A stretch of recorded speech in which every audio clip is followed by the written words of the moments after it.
Jeśli szukacie porównania dwóch taśm LEDowych IF i Meros, tak naprawdę szukacie porównania, które powie Wam, która taśma LEDowa najlepiej współpracuje z HomeKit, to porównanie właśnie znaleźliście. Niech stanie się jasność.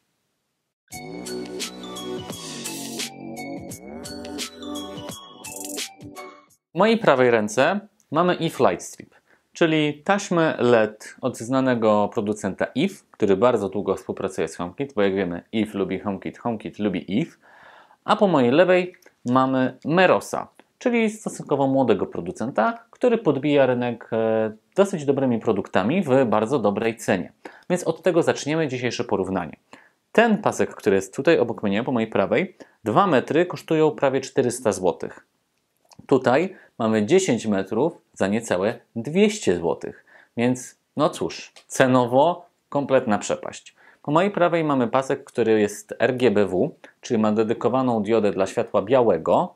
Dzięki temu to wszystko jest jakby takie naturalniejsze. Zresztą jeżeli chodzi o wykonanie, gdy go dotykamy, to jest on zdecydowanie wyższej jakości, sam pasek, oraz jest zdecydowanie jaśniejszy. Tutaj mamy 1800 lumenów. Meros to jest wyłącznie RGB. Tak jak widzicie, nie mamy tej dedykowanej diody. Jest on cieńszy. Tak jakbym miał do czynienia faktycznie z trochę słabszym produktem. A poza tym świeci wyłącznie jasnością 550 lumenów, czyli praktycznie 3 razy słabiej niż ten pasek. Ale to nawet wydaje mi się na tym filmie jesteście w stanie zobaczyć, że różnica jest naprawdę znacząca. Jeśli chodzi o wsparcie dla asystentów, to IF wspiera wyłącznie HomeKit. Mamy aplikację IF, możemy go dać w naszym domu HomeKit i to tyle. Jeśli chodzi o Merosa, to Meros wspiera HomeKit, Google Home oraz Alexa. Czyli mamy zdecydowanie większą ilość asystentów, którymi możemy sterować naszym paskiem LEDowym. A jeżeli chodzi o IF, jedynie dodam, że możemy również mieć maksymalnie 10 metrów, czyli możemy osiągnąć to, co jest z Merosem, no ale musimy takich pasków kupić 5, a to może dosyć znacząco nadwyrężyć nasz budżet.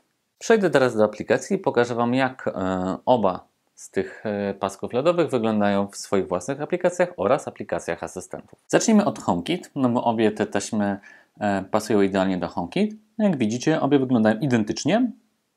Jeżeli chodzi o funkcje, jak ja sobie zacznę od Merosa, mogę sobie ustawić kolory, mogę go dodać do różnych automatyzacji i scen.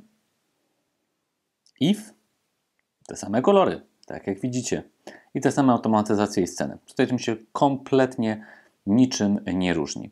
Gdy pójdę dalej i wejdę sobie w aplikację IF, to w aplikacji IF mogę go włączyć, wyłączyć, zmienić mu kolor, zmienić mu jasność, dodać do automatyzacji, czyli też nic specjalnego.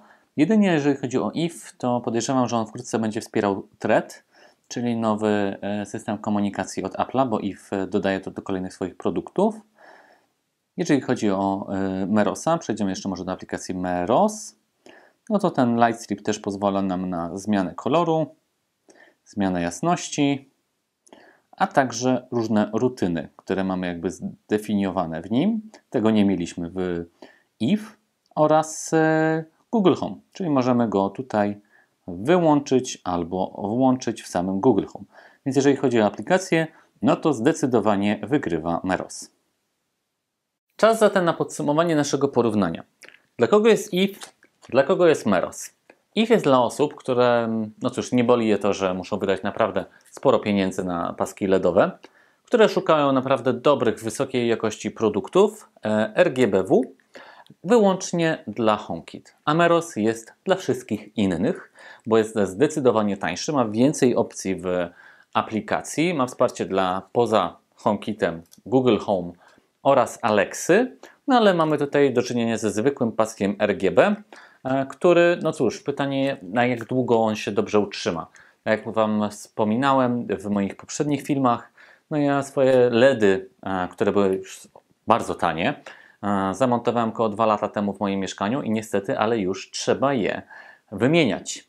Więc czy ja je wymienię na Merosa czy na IF? Podejrzewam, że mimo wszystko na Merosa. Głównie z perspektywy ceny. 200 zł i mam już cały salon załatwiony. Tutaj koło tego 1,5–2 tysięcy musiałbym wydać. Ale jeżeli to nie jest dla Was problemem, no to już dokładnie wiecie, czym się różnią te dwa paski. Ja serdecznie dziękuję Wam za ten film i zapraszam Was do naszych pozostałych porównań. Do zobaczenia.